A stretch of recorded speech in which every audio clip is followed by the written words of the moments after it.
It's hard to imagine being a distance teacher and not having something like Google Classroom. We've been a Google district for a couple of years now, and we are so grateful that Google was here for us in the spring when distance learning began. This coming year, the district technology department has added a special gift. It will be preparing Google Classrooms for every single teacher and every section. Those classrooms will be pre-rostered for you and will be updated each night as the files are processed. So should you lose a student or gain a student, those students will automatically be added or eliminated from your Google Classroom. Now wait, I understand that some people are worried that they won't be able to take advantage of all the preparation that they did throughout the summer. And we have a couple of solutions for that. One is you do not have to use the district rostered Google Classroom. Even though it sounds pretty sweet to have it rostered for you, sounds very accurate and quick, you do not have to use it. But second, you might want to use it and then use your prepared one from the summer, the one in which you already put a bunch of cool stuff, as a master classroom. So pay attention here and we'll whet your appetite, see which way you want to go. Let's go ahead and check out Google Classroom. I know there are people in the room that have different levels of experience, and so that's always hard to hold a PD with people of varying experience. So let me give you a tour that should be useful to most everybody. First, to access your Google Classroom, you will need to go into your ClassLink page where everything else is, right? Tap on Google Classroom Staff, and it should take you to your district account. But just like students, sometimes teachers have personal Google accounts that interrupt the process, as you can see happened here. If I hover over the circle in the upper right-hand corner of my Google Classroom landing page, you can see that I am actually not in my district account. Let this be a reminder that your students will also have this issue, and it's quite easy to solve.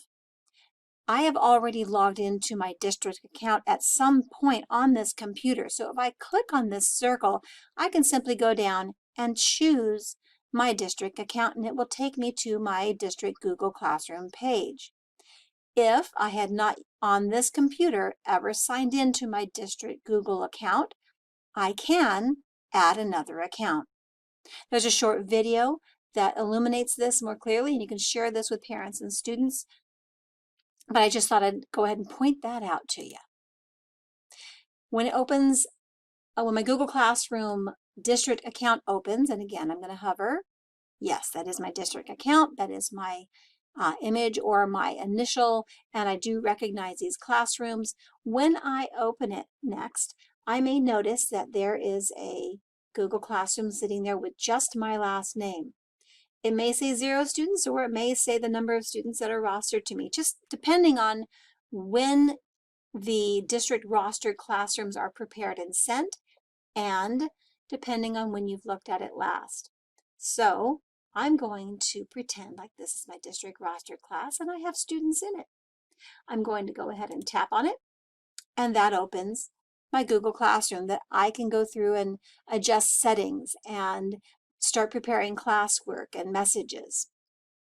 Now, to get out of this one, because I do have some older stuff I want to show you, I'm going to go over here to a really useful spot, and that is my hamburger. We'll come back to this classroom in just a minute, but over here, if I tap on the hamburger, this right here, Classes, will take me back to that landing page where I can see all my classrooms. Perhaps you have an older classroom, perhaps you are sharing a classroom as a co-teacher with other teachers. When I tap on this hamburger, though, I want you to notice a few things. These are the classes in which I am a teacher. And right here is where I can click on work I need to review, perhaps things that students have turned in or due dates that have gone past. And it gives me a short list or a long list of work I need to review. Go back to my hamburger. I'm also going to have classes in which I've been enrolled. Perhaps I've been enrolled as a student in a district-wide or just school-wide Google Classroom. If I tap on the to do, just like your students would see, I see either missing work or I see due dates and work that is pending. I can also tap over here and look at my completed work if I wish. Finally, I'm going to scroll down to the bottom. Mine's a longer list than you will probably see, but there is where I can find my archived classes, classes in which I've either been a student or a teacher, but at some point I had a relationship with each of these classrooms. Now, why am I showing you this? Well, because I want you to know that your classrooms, unless you purposely want to delete them, are never really gone. I'm sorry about that. And the clutter is driving me crazy. I could delete. I can only delete it if I were the original creator.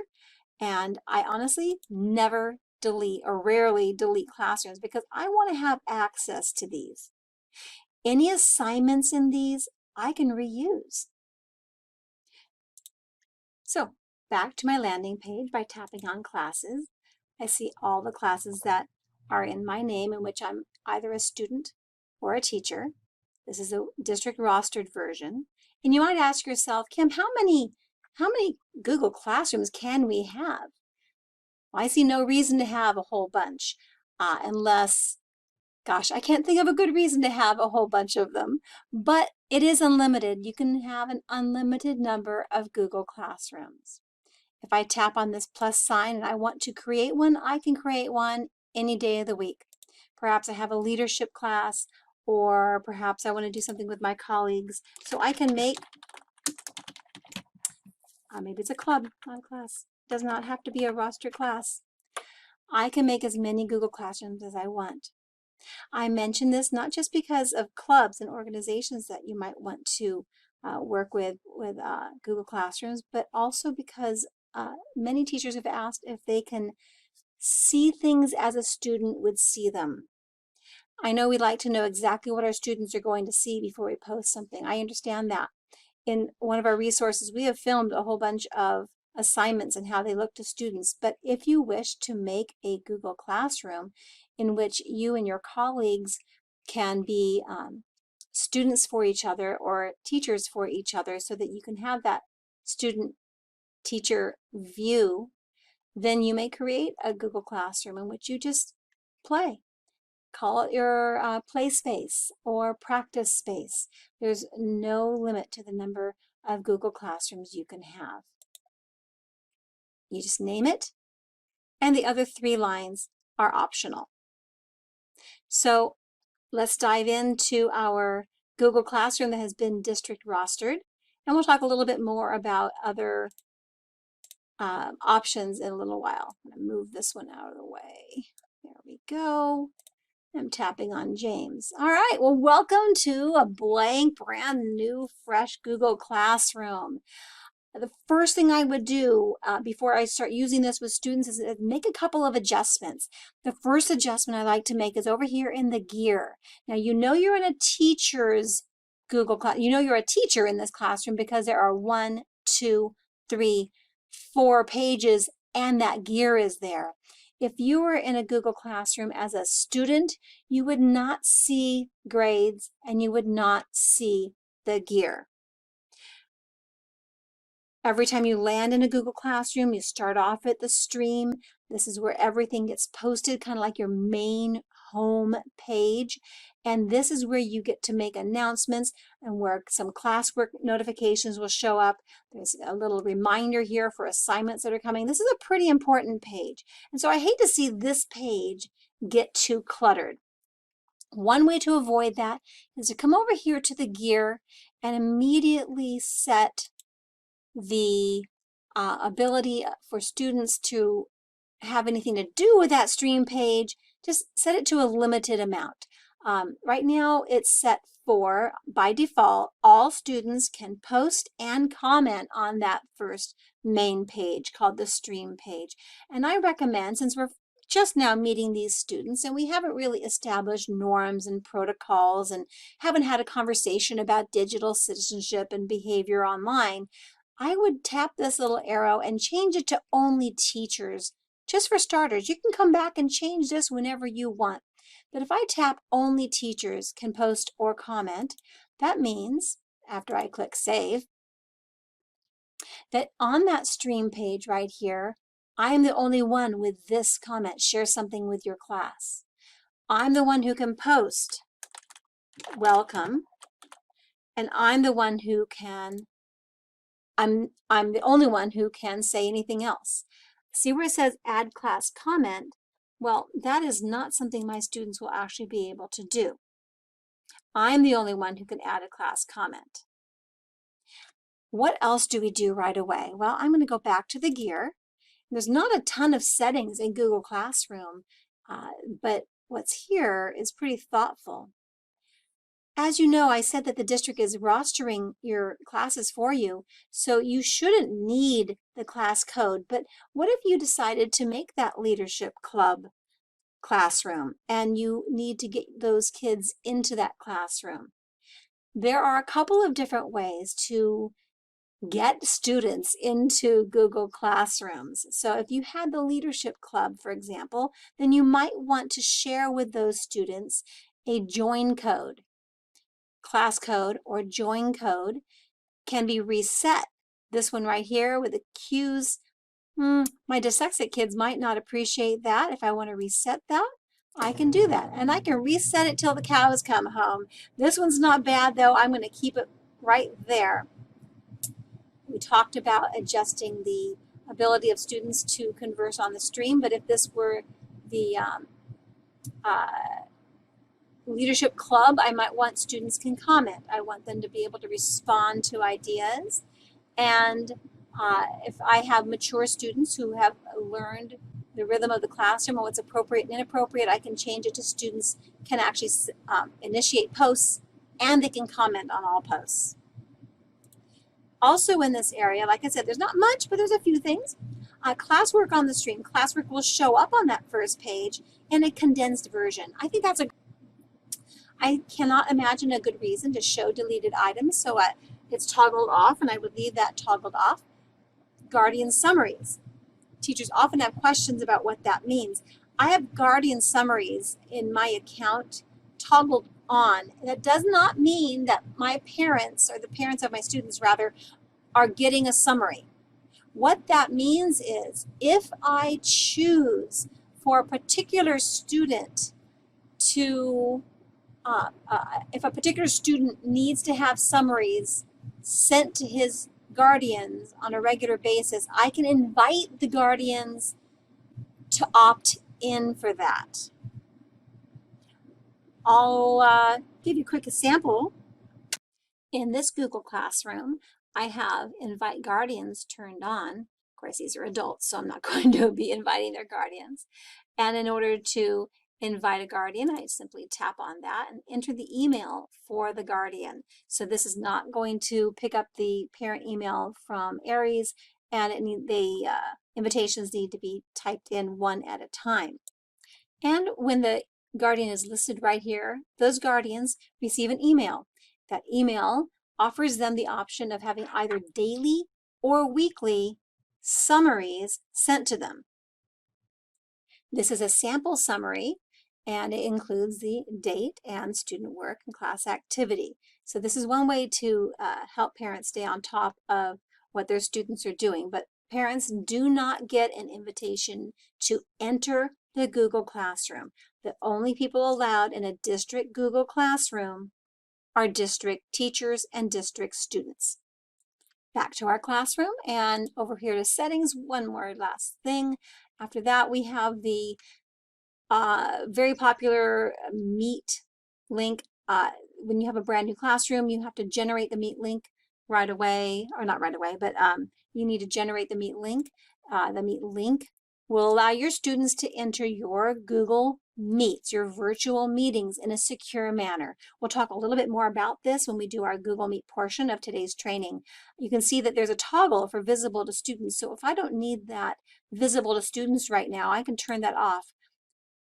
It doesn't really matter because students cannot enter the meet without me. I have to be there first, but I do like to keep it not visible so students aren't distracted and they're not trying to get into a meet that just isn't happening right now.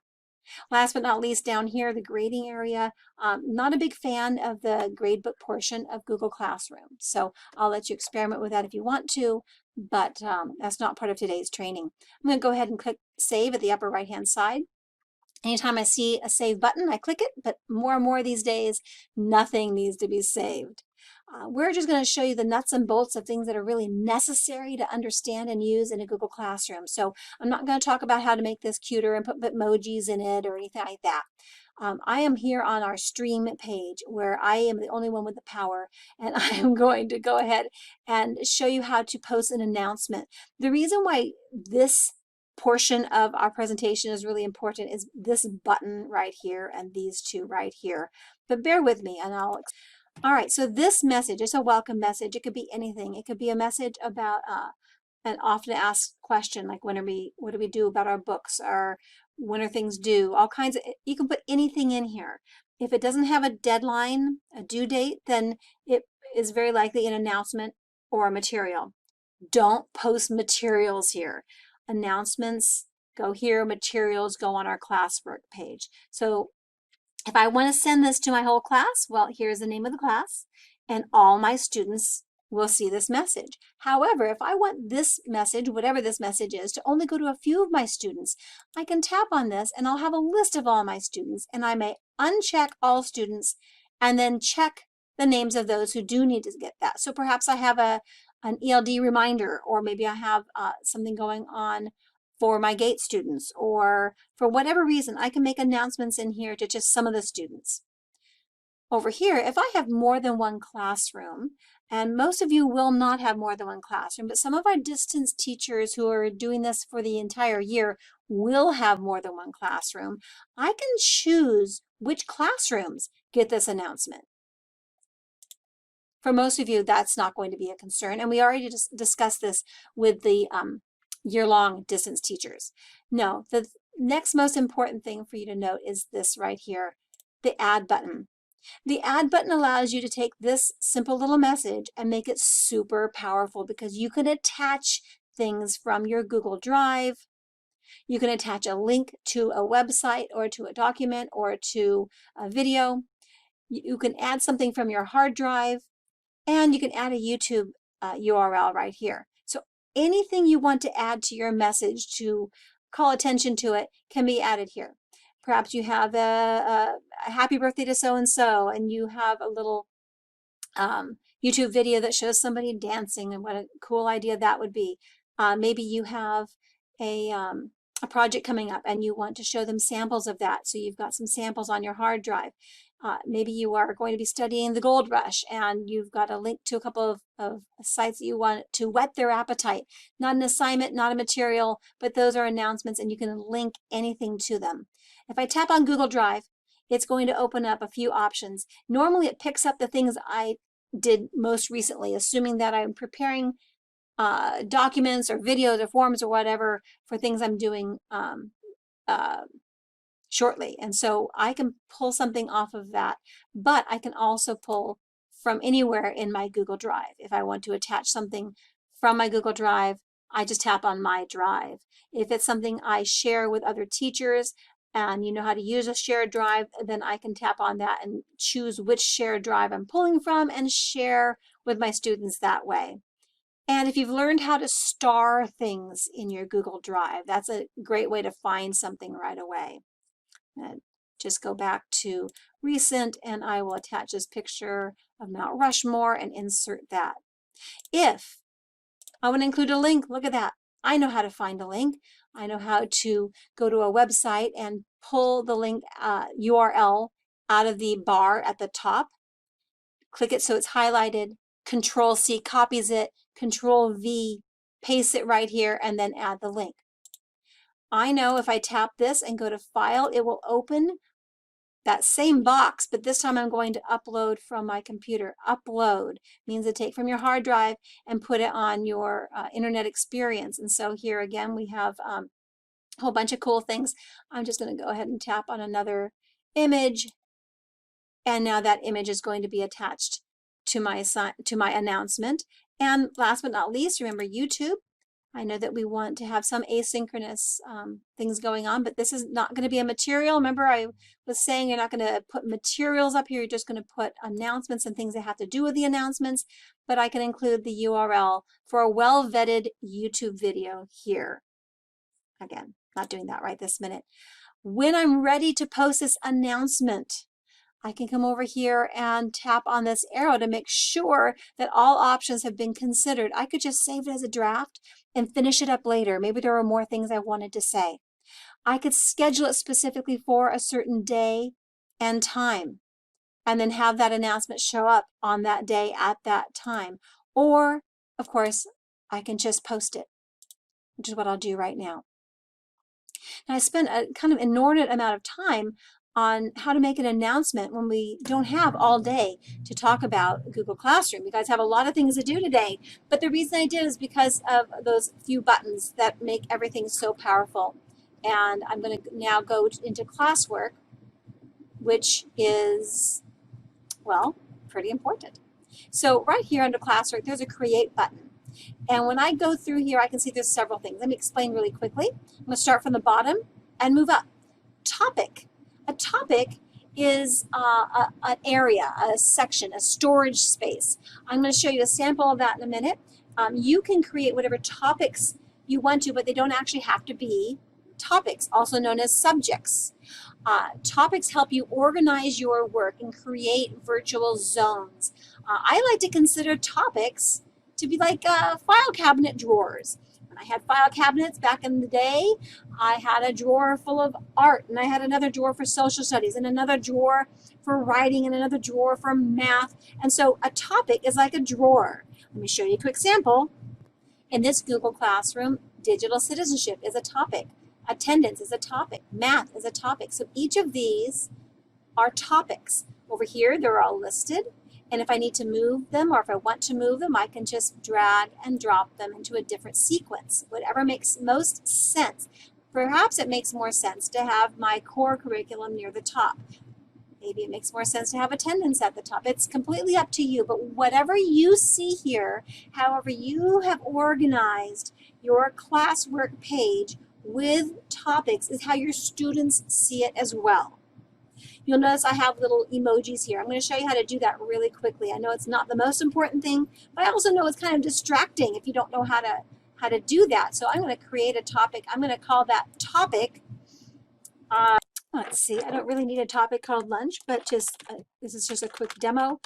If I want a topic named lunch and I want to have an emoji right before it, I'm going to make sure my cursor is blinking just before it. On my Windows 10 computer, I right-click. I tap on the word emoji, and there is a selection of different things I can choose. So we'll put a pretzel ahead of that, maybe a couple of spaces, close, add, and now I have a topic area called lunch. So that is how you add the little emojis ahead of them. I'm going to move on and show you a couple other samples really quickly, and then we need to move on to assignments. Okay, so this classwork area has assignments by date, and so each date, the teacher has made a new topic and included all the assignments that go inside there. And this teacher has got virtual field trips, which is a great idea, but this one has separated out the tutorial videos from the actual assignment, which again is a terrific idea. Back to our blank canvas here. So from Create, we have topics. Topics can be made ahead of time. Topics can also be made as you're creating the assignments. All right. I'm going to skip this one because this is like the icing on the cake. We'll come back to this in a second. Materials. When I post materials, I know that these are things that my students are going to want to find for advice, for asynchronous learning, for reference points. They might be the anchor charts on your wall. They might be lists of some sort. So I may have maps that my students need to refer to, and I'm going to call those maps a material. I'm going to tap on Add, and I'm going to find that map that I have for them right now. To add that map, I'm going to tap on Add, and just like we did for that announcement, I'm going to think, where did I store that? Is it in my Google Drive?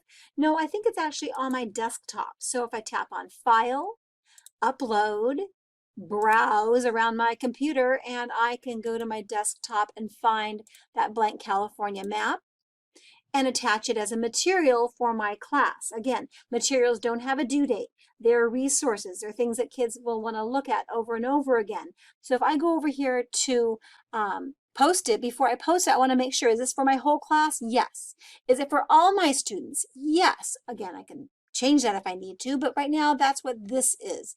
And then if I go to topic, it says there's no topic. We didn't make any in this classroom. So I'm going to start organizing my stuff, and I'm going to call this Social Studies Materials, and I am finished. I'm going to post that, and it shows up on my page. It also immediately shows up on my students' pages as well. My students do not get a notification about this, but they do get notifications about assignments. So that is posting material, namely things that kids need to reference but do not have a due date.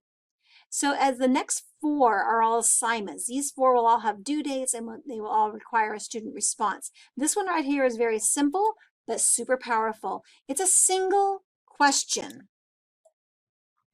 This single question can be a short answer question like this one, or I can instead choose a multiple choice question. I could give them a couple options and allow them to answer that. But what's important is it's a great way to take the temperature of the classroom. How is the pace in our reading? How are you feeling about things? We can attach things, of course, just like we could with everything else, something from my Google Drive or a video or something from my hard drive or whatever. So keep in mind that this add button is in every single type of assignment.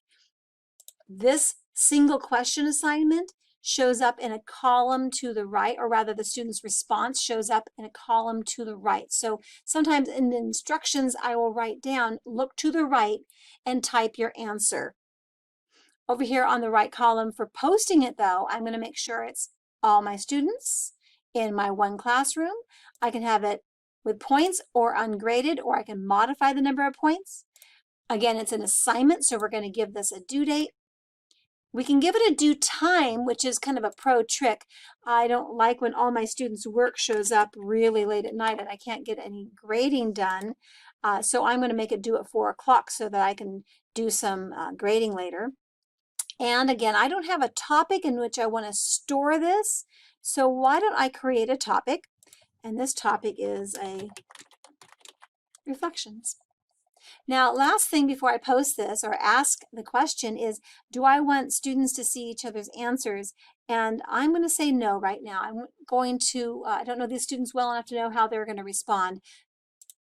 It's a short answer, review, review, review, looks good. I'm going to ask, or remember how before we had options under that little arrow. Let's see what the other options are. I can schedule it. I can save a draft because it's not quite ready. Maybe I want to include a image of a puppy, or I can just completely discard it. This is like the delete button. I'm going to go ahead and ask that question. And now we've reviewed topics, materials, and question. Quiz assignment is great. I love quiz assignment, but it takes more than just a 60-second overview to really know how to use it. However, if you have ever used Google Forms, quiz assignment is essentially Google Forms. If I tap on quiz assignment, you're going to notice that Google Forms, a blank Google form, opens up right here. And I can simply, when I'm ready, I know my ideas, I have all my questions ready, tap on the blank quiz and build a Google form, a self-correcting quiz for my students right here. Also, if I've already got a quiz made that I made outside of Google Classroom, I made it at any point in the past, I can simply click that X and add that particular quiz that I've already created. So it doesn't matter, either way is fine. Where's my geometry quiz? There we go. And insert. And you're going to see the same features. A couple of features that immediately stand out to you are grade importing. That's important because these self-correcting quizzes will, again, not just correct, but they will store those scores for you if you import them. And right here, locked mode on Chromebooks is turned off. If we were a one-to-one district and every single student had a district issued Chromebook, this would work awesome, but we are not. So in the future, we can maybe look forward to that, but definitely not right now. I just need to add a name and maybe some instructions and make a few choices over here, and we're going to be in business. Okay, we've got a name, I've got some directions. I'm not going to add any other attachments, but I certainly could. It's going to my whole class and all my students. It's worth 6 points this time. There's a due date, due time. I haven't yet chosen a topic. And let's see what the list is. No, I guess I'm going to need to create another one. So there we go, it's math. And then below here, you see a rubric and check plagiarism. Rubric, you know what rubrics are. This is going to be more for a 201 class, constructing rubrics, not today. And check plagiarism, while not really necessary here, we will talk about that in the future. Click my little arrow. Do I need to schedule it? Nope, I'm ready to go now. Do I need to save it? Nope, I'm ready to go now.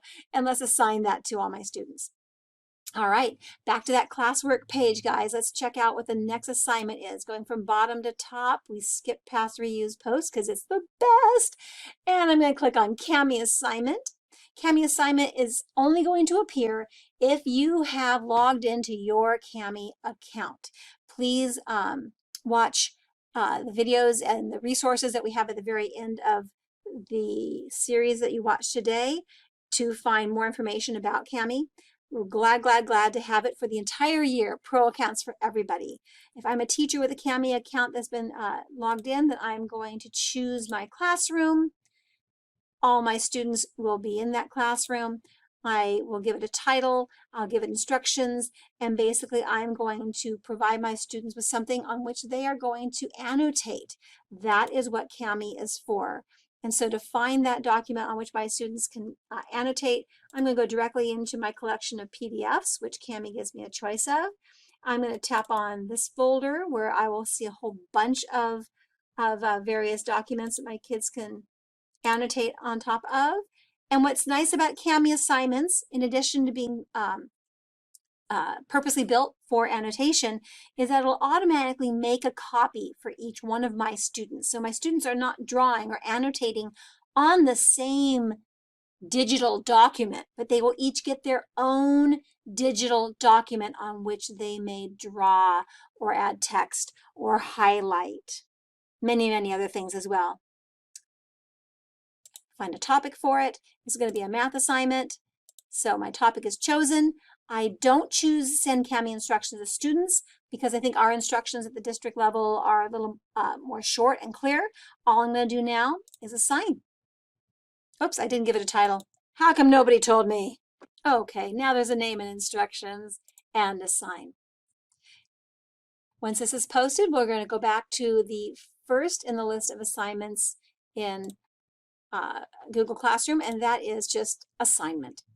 Assignment is very flexible. You can put a lot of different kinds of instructions here. You can attach whatever you want, and then your students can respond by either creating a document or creating a presentation or creating a spreadsheet.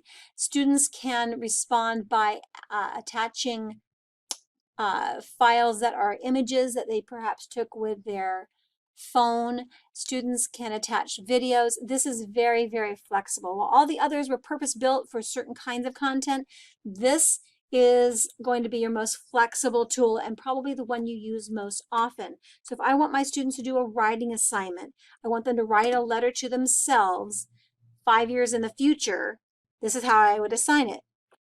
Okay, in this particular instance, I want my students to compose a letter to themselves 5 years in the future. I've given them directions for what I expect them to include in the letter, and I've also given them instructions how to create that particular document. Create a new doc by tapping on the Add or Create button, which they will get if I don't provide them with a document to type on. So they will get that Add or Create button, and then we're going to ask them to choose the word doc so that they are typing on Google Docs. When they're finished with their letter, they need to click Turn In, and with almost everything in Google Classroom, they need to hit Turn In twice. That cannot be repeated often enough. There's usually a Turn In button and then another Turn In confirmation. I'm going to go ahead and attach something to help my students. It's a link to a site that has all the information they need to know about friendly letters, just as a reminder. There's my link, and now this link will help them out. Should I tell them about it in the instructions? Probably, but my students will get accustomed to looking for attachments. I've got a writing topic, a due date and time. I've got points. I'm going to go ahead and assign that. I could also provide my students with a blank sheet of paper or a blank copy. So if I want to do that, assignment, same exact assignment. In fact, you know what? Let me go ahead and reuse that assignment. So I'm just going to reuse that assignment we used a minute ago called Dear Future Me, and I'm going to do it a little bit differently this time. But so that we can use that reuse button, introduce ourselves to the reuse post button, I'm going to tap on that, and what it opens is a list of all of the Google Classrooms in which I was either a teacher or a co-teacher, and I have access. Even though some are archived and some are not, I have access to absolutely every single assignment in here. And all I have to do to reuse it is to find it. So here is James, and here is that Dear Future Me assignment. And I said I'm gonna use it, but I'm gonna do it a little bit differently this time around. So if I tap on reuse, it is processing, and it's gonna call up that assignment page for me again, so I can modify this. Everything here is exactly the same as I saw, except it removed the due date. It even kept the topic in which I like to host it. So if you're copying or reusing something from somebody else's classroom, it might come up with a topic that you don't have. So kind of a little glitchy thing there. This time I am going to provide my students with a page to write on so that they don't have to follow all these directions. They are not going to create a new doc by tapping on the plus add create button at all. They're not going to do that. Instead, they are going to use a document that I attach. So this time I'm going to attach a document. Click on the document to the right that has your name on it. I change the directions. When I add this document, something kind of special happens. Let's see if I can find it. Yep, it's called Future. It's in Google Docs. If I tap on it, it will be included with their assignment, and they will see in the right-hand column in a student view this document, but it will have their name attached to it. And so if Timmy Farnsworth is one of my students, his document up here in the student view will say Timmy Farnsworth -future, and he will tap on that. And what he will get will be a blank sheet of paper on which he can type. It's not completely blank, actually. It's a little bit blank. It looks like this. And he can begin his letter right here. What's nice about doing it that way is that the student doesn't have to actually create something from scratch. So if you have a form you want them to fill out, or you have a heading you prefer to see, you can set them up like that. Now, before I assign this, though, right now, he can't edit it. It just says students can view the file. This is a pretty important detail. So focus here on the little arrow. When I tap on it, I've got 2 additional options. Students can edit the file. Yeah, that's what I want, isn't it? No, actually that means all the students will be typing on that same single file. This right here, make a copy for each student, literally does that. Just like the Kami assignment does, it makes a copy for each kid, adds their name to it, and then allows them to edit their own sheet. When they turn it in, it is 100% theirs and nobody else's, and nor can it get confused. It'll be stored in a really cool folder that is for all the assignments called Dear Future Me, and every student will have their version in that folder. I told you we talk about plagiarism control. This you can use, well, it used to be you can only use it 3 times a year, but now plagiarism control is like the turnitin.com, only we have it now available for all students TK through 12. And I look forward to hearing more comments about that and maybe even being able to do a training on it in the future. But for right now, I'm going to go ahead and assign this assignment. One more thing here on a create and reuse post. The reason this is so powerful is not just because I can take from all of these trusted colleagues and use their assignments, but I've got something here called a master classroom. And my master classroom is where I store my best assignments. It's where I build my best lessons and store links and images and things I'm going to be using all year long, but that I don't necessarily want to add to my current classroom yet. I need to check the temperature and the rhythm of the classroom, and then I can use things from my master classroom really easily by tapping on it and then scrolling through and finding assignments that I might need, or finding cool resources that I don't need till second trimester. The concept of master classroom is actually how I learned how to use Google Classroom to begin with. It's like a giant file cabinet, and in here I can not only reuse items, but I can borrow for something I'm going to do next year or the year after. I can immediately type and perfect an assignment that might have been a little wonky to begin with, but by using something in from a master classroom, I can really streamline my teaching and make it perfect just for this class, because it might be different this year from next year. Anyway, this thought you should know. I'm a big fan of reuse posts for a lot of reasons. Clearly, we could be here all day talking about the different kinds of assignments and the different kinds of organization that Google Classroom has, and I would love to, but we need to move on a little bit. And so hopefully this has whet your appetite. One thing I do want to mention, we get a lot of questions from elementary teachers about integrating the Mcgraw-Hill experience with Google Classroom and the EasyBridge experience with Google Classroom. And when I say that, I guess the word we often use is integration. And both those products do not do what's called a true integration. What both of them do is requires something from the students that can be a little wonky and complicated. And so I'll ask you to keep that in mind and talk to your colleagues about it. If you join your Savvis EasyBridge math classroom to your Google Classroom, it appears at this time that your students will need to go into ClassLink and then open Savvis EasyBridge all the way, and then tap and open their Google Classroom before tapping on a Google Classroom Savvis EasyBridge linked assignment. That seems like a lot for a little one, and but I understand the desire to have everything stored in one place. The same thing is true of Mcgraw-Hill, with the added complication that Mcgraw-Hill assets do not all link to Google Classroom. So if you're interested in using Mcgraw-Hill with Google Classroom, not everything will join to Google Classroom. And the same thing is true. Your students would be required to go into ClassLink and open their Mcgraw-Hill account all the way to the book, to the page that says to do. And then they would go into their Google Classroom and tap on their Mcgraw-Hill assignment that you provided for them there. But the directions are in the resource that you'll see at the end of the fourth part of this training today. And it's completely up to you. And as I said, I recommend that you speak with colleagues who have already attempted this to find out if this is something you would like to do. All right, next up, we're going to be speaking about Google Meet.